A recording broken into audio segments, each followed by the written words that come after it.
지금 대통령이 어떤 상황입니까? 대통령한테 지금 여기 김지호 그 최고위원 후보도 계시지만 탄핵 이야기를 수도 없이 들었어요. 그다음에 이제 거부권 행사해봤자 그 무력화시킨다. 지금 협박하고 있는 그런 상황 아닙니까? 그 사이에 어떤 일이 있었습니까? 대통령이 이재명 대표 불렀잖아요. 그래가지고 협치하자 뭐 이런 이야기 할 정도로 용산의 힘이 작년과 지금은 하늘과 땅 차이다. 두 번째, 연판장의 대상이 누굽니까? 나경원 그 대표 후보였잖아요. 나경원 후보하고 지금 한동훈 후보하고는 제가 봐도 위상의 차이가 있어요. 지금 이런 상태에서 한동훈 전 위원장 이런 우세한 분위기를 계속 유지할 수 있을 걸로 보십니까? 저는 뭐 유지할 수 있을 거라고 봅니다. 그러니까 소위 말하는 어차피 대표는 한동훈이라는 이 대세론 자체가 흔들릴 가능성은 저는 조금 적지 않을까 생각이 드는데요. 그 이유로는 이 지금 김건희 여사의 문자와 관련해서 이것에 답을 하지 않았기 때문에 총선에 졌다? 이 논리 자체를 수긍할 수 있는 국민들, 당원들이 얼마나 될까라는 생각이 들어요. 사실은 제가 지난 선거를 반추해 봤을 때 여당의 결정적인 변곡점이 몇 번 있는데요. 가장 결정적인 변곡점은 제가 생각에 이종석 호주 대사 임명, 그리고 또 황상무 수석의 그 발언 파문, 대파 발언, 대통령의 대파 발언. 이게 매년 등장하는 국민의힘 연판장. 왜냐하면 2022년, 2023년, 그리고 2024년 이 얘기가 나왔잖아요. 이준석 당대표 시절은 2022년 윤리위의 징계, 이 징계권이 있었죠. 그거 후에 직무대행 체제로 가게 됐는데 당시에 친윤계가 연판장을 돌려서 비대위 전환을 촉구했다. 이런 일이 있었단 말이에요. 그리고 2023년 초에 당대표를 뽑는 전당대회를 앞두고 나경원 의원 출마 얘기가 있었단 말이에요. 근데 친윤계 연판장을 돌려서 불출마를 요구했어요. 사실상 관철된 셈이 됐거든요. 당시에요. 자, 그럼 작년 2023년 전당대회 그 무렵에 있었던 이 연판장과 관련된 목소리 들어보겠습니다. 지금 결정하신 부분 혹시 있으실까요? 뭐 아직 그 부분에 대해서는 조금 더 고민해야 되겠지만 그 전당대회 이후의 당의 모습이 과연 내년 총선 승리에 도움이 될 것인가에 대한 또 고민의 지점이 있다. 저는 이번 국민의힘 전당대회에 출마하지 않습니다. 건강한 국민의힘 그리고 윤석열 정부의 진정한 성공을 기원하겠습니다. 초선 의원들의 처지는 이해합니다. 저희들이 한번 뵙고 싶기도 하고 위로도 드리고 싶고 해서 우리 나경원 대표님이 빨리 털고 나오시면 좋겠다. 역진 변호사? 네네. 나경원 의원이 작년에 전당대회 당대표 도전할 때는 연판장에 들어서 결국엔 이제 출마하지 않은 상황이 됐는데 그때는 이제 관철된 셈이 됐어요. 연판장의 그 주장대로. 근데 이번 연판장은 미수라는 얘기가 나오는데 이번과 작년 뭐가 달랐던 겁니까? 근본적인 구도가 다르죠. 왜냐하면 첫 번째 용산의 힘이 다릅니다. 작년 같은 경우에는 어땠습니까? 2022년도에 대선 승리했잖아요. 2022년 6월 달에 뭐가 있었습니까? 지방선거가 있었는데 압승했잖아요. 그렇습니다. 그러니까 그때는 용산의 힘이 하늘을 찌른다 이렇게 볼 수 있었던 거고 지금은 그 이후에 어떤 일이 있었습니까? 저게 작년 2월인가 뭐 그때 일이었는데 그 이후에 작년 말에 강서구청장 선거 있었잖아요. 재보궐선거 패배. 그때 이제 김기현 체제가 붕괴되기 시작하고 그러다가 결국은 총선에서 완전히 그 대패를 해가지고 지금 대통령이 어떤 상황입니까? 대통령한테 지금 여기 김지호 그 최고위원 후보도 계시지만 탄핵 이야기를 수도 없이 들었어요. 그다음에 이제 거부권 행사해봤자 그 무력화시킨다. 지금 협박하고 있는 그런 상황 아닙니까? 그 사이에 어떤 일이 있었습니까? 대통령이 이재명 대표 불렀잖아요. 그래가지고 협치하자 뭐 이런 이야기 할 정도로 용산의 힘이 작년과 지금은 하늘과 땅 차이다. 두 번째, 연판장의 대상이 누굽니까? 나경원 그 대표 후보였잖아요.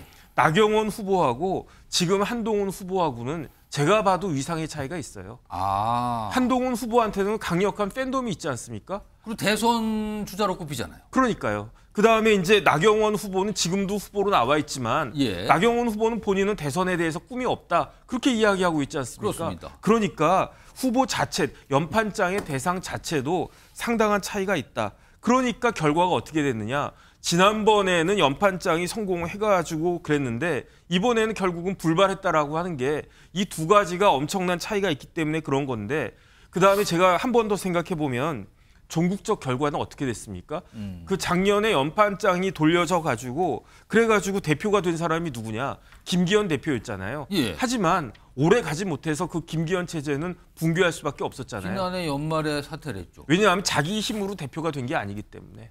그렇기 때문에 이번에 이제 당대표로 한동훈 후보가 될지 아니면 다른 후보 중에 한 명이 될지는 모르겠지만 제 생각에 자기 힘으로 대표가 되지 자기 힘으로 얻지 않은 모든 것들은요. 뭐 그게 돈이든 뭐 지위든 뭐든지 권력이든지 간에 예. 오래 가지 못할 것 같다는 생각이 듭니다.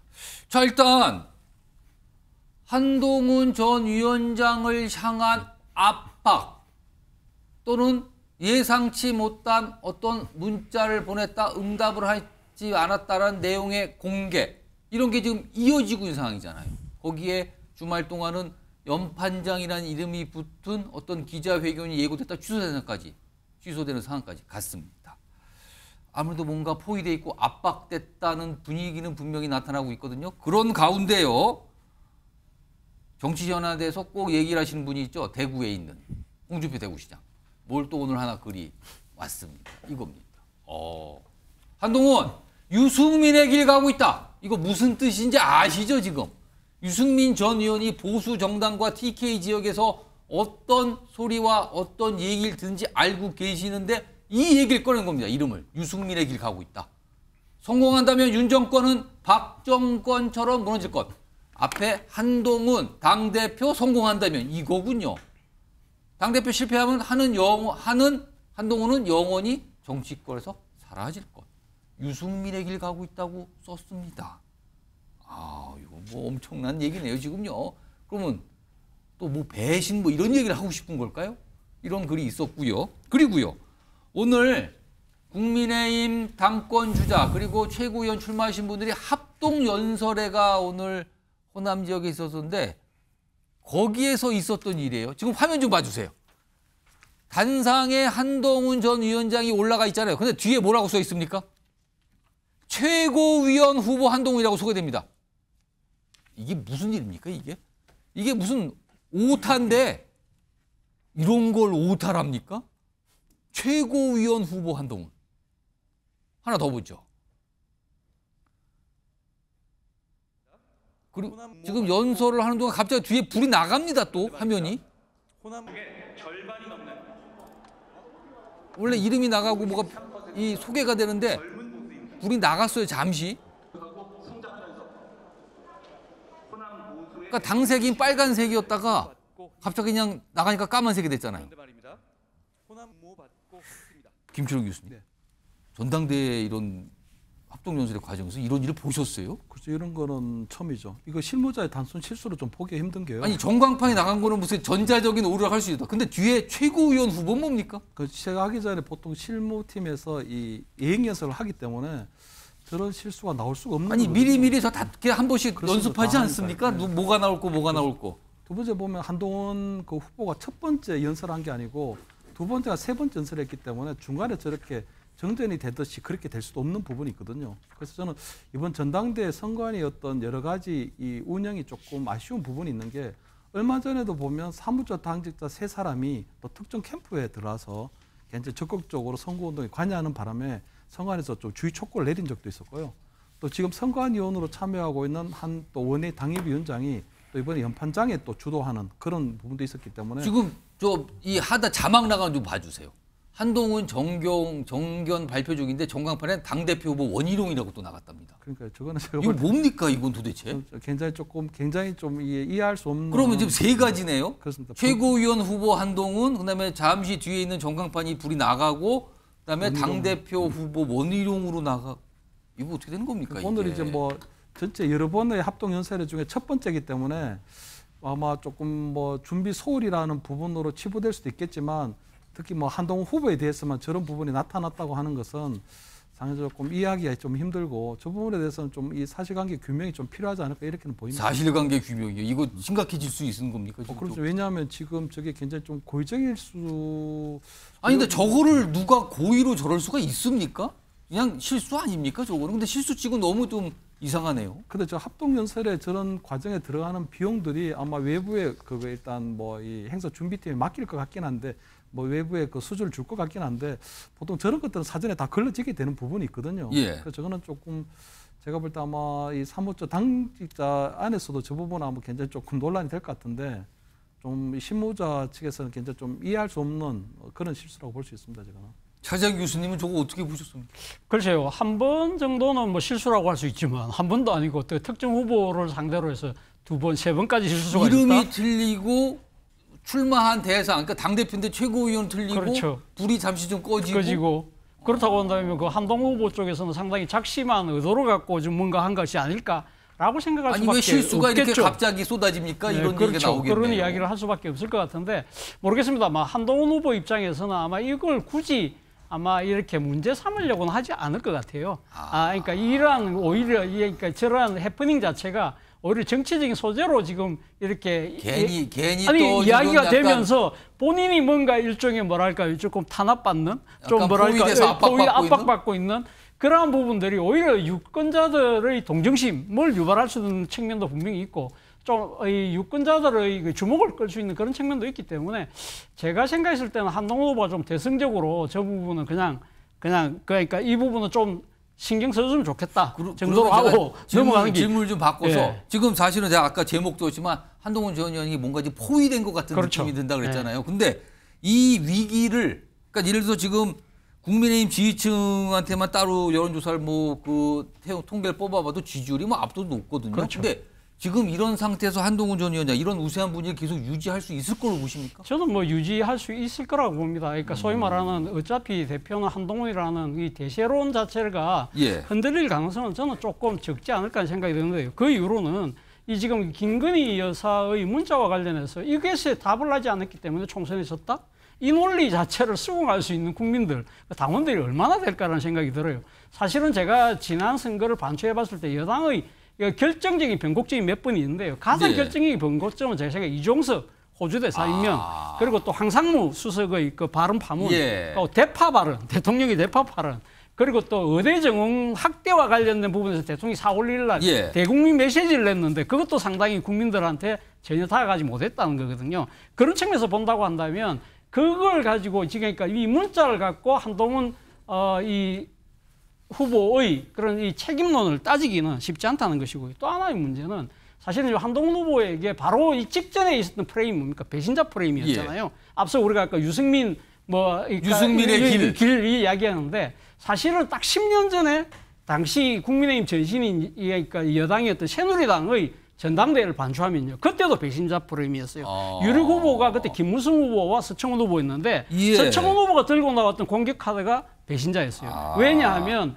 친박 자장이었다가 이명박 정권 때 탈박해서 거기에 간 사람 아니냐. 이 사람을 믿고 대통령이 어떻게 갈 수 있느냐는 그런 식의 배신자 프레임으로 해가지고 결국은 김무성 후보가 이겼잖아요. 당대표가 됐어요. 그 뒤에 당정 관계가 원활하지 못했고 그것이 결국 2016년 총선 과정에서 옥새를 들고 나르샤. 예. 그 때문에 제1당이 제2당으로 전락하고 그의 가을에 결국은 대통령이 탄핵되는 그런 상황으로 갔거든요. 그렇기 때문에 유권자니까 이 당원들 입장에서는 예. 2014년도의 그 당시 배신자 프레임을 갖고 왔던 그 트라우마를 상기할 수밖에 없다는 것이고요. 그 후보풍에 대한 걱정이 그렇죠. 있다. 그리고 또 하나는 지금 이 김건희 여사 문자와 관련해서 결국은 이제 많은 사람들이 당정 관계가 이제는 루비콘 강을 건넜다는 이야기가 나오잖아요.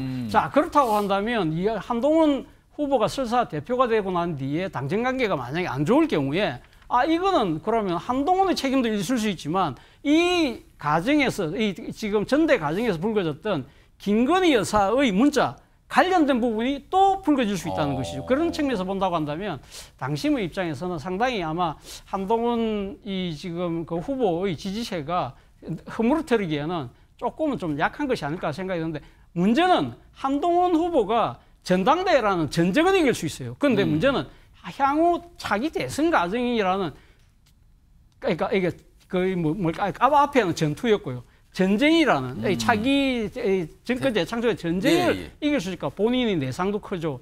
지금 이런 당정 관계의 문제 이런 부분들이 불거질 수밖에 없는 상황이기 때문에 그 점을 오히려 더 걱정해야 되지 않을까 생각이 듭니다. 자, 이런 와중에요. 지금 한동훈 전 위원장에서 가장 강하게 압박하고 있는 인물이 원희룡 전 장관이죠. 뭔가 의혹 제기를 최근에 내놓습니다. 화면 보겠습니다. 자, 원희룡 전 장관이 언론 인터뷰 과정에 이렇게 얘기해요. 한동훈 사적으로 공천 논의 가장 가까운 가족과 인척이다. 그자 한동훈 전 위원장. 아니 밑도 끝도 없는 거짓말이다. 단언컨대 비슷한 일조차 없었습니다. 관련 목소리가 영상이 지금 들어와 있거든요. 들어보겠습니다. 전혀 그런 사실이 없고 저는 공적인 공사 부분을 대단히 중요시하면서 살아왔거든요. 그런 일은 없습니다. 이 정도는 그냥 심각한 명예훼손 아닌가요? 그리고 저는 지금 원희룡 후보를 비롯한 다른 분들에 대한 네거티브를 굉장히 자제하고 있거든요. 무슨 싸움이라고 얘기하는데 저는 그냥 일방적으로 맞고만 있는 것 아닌가요? 오늘 선관위에서 서로 새로운 공방이 될 수 있는 거는 좀 당분간 자제를 해달라. 그래서 제가 일단 그 방침에 따르겠습니다. 그래서 그 부분에 대해서는 뭐 제가 할 말이 없어서가 아니라 우리 당의 기조 그리고 지금 다른 이슈들도 지금 공방이 너무 심하지 않습니까? 그래서 거기에 더 추가적인 거는 일단 지금은 일단 제가 선관위 자주 요청에 협조하는 그 기조다라는 말씀으로 답변을 대신하겠습니다. 역시 변호사, 이건 무슨 상황입니까? 이건 또 무슨 이 공천 관련 얘기가 총선 당시 공천 관련 얘기까지 또 거슬러 올라가네요. 글쎄요, 뭐 제가 이해한 바로는 한동훈 당시 비대위원장이 공천이 아니고 사천을 했다. 이런 뉘앙스인 것 같은데 그런데 그 사천을 할 때 누구랑 논의를 했느냐? 가족 얘기가 나오고. 가족, 뭐 인척이 뭐 장인어른 말씀하시는 건가? 뭐 잘 모르겠는데 그런데 중요한 건 뭐냐면요. 이렇게 의혹을 제기할 때에는 주장만 하면 안 돼요. 입증을 해야 되는 거 아니겠습니까? 내가 이러이러한 증거를 가지고 있다. 그렇기 때문에 사천을 한 것이다. 이렇게 이야기를 해야지 그냥 밑도 끝도 없이 그렇게 이야기하면 그럼 뭐가 되겠습니까? 근데 오늘은 또 원희룡 전 장관 반응이 더 이상 거론하지 않겠다. 당에서 그런 요청이 있었다. 또 이런 설명이네요. 그러니까 저희 같은 사람한테는 어떻게 읽히느냐. 아니 그러면 그냥 일단 의혹 제기해보고 증거가 없으니까 꼬리 내리는 건가? 이런 생각이 드는 거죠. 그러니까 이거는 이게 뭐 예컨대 총선이어가지고 여야 간의 경쟁을 하는 것이다. 그래도 이런 건 문제가 되는데 같은 당내에서 당대표 뽑아가지고 지금 누가 되든지 간에 난국을 헤쳐나가야 될 국민의힘 여당에서 이런 식의 이렇게 혼탁하게 하는 거는 굉장히 마땅하지 않다는 생각이 들고요. 다른 걸 다 떠나가지고 저렇게 이야기를 하면 스피커 자체가 좀 이상한 느낌이 들지 않겠습니까? 그러니까 저는 이런 게 원희룡 후보한테 그렇게 보탬이 되지 않을 것 같다는 생각이 듭니다. 이게 뭐 이렇게 자꾸 뭐가 하나 더 얹히고 또 갈등의 전선이 더 생기고 뭐 엄청납니다. 뭐 단순히 당대표 경쟁이 치열하다는 표현은 적합하지 않은 것 같아요. 이 정도 되면 굉장히 거칠어지고 있다는 표현이 더 어울릴 것 같습니다.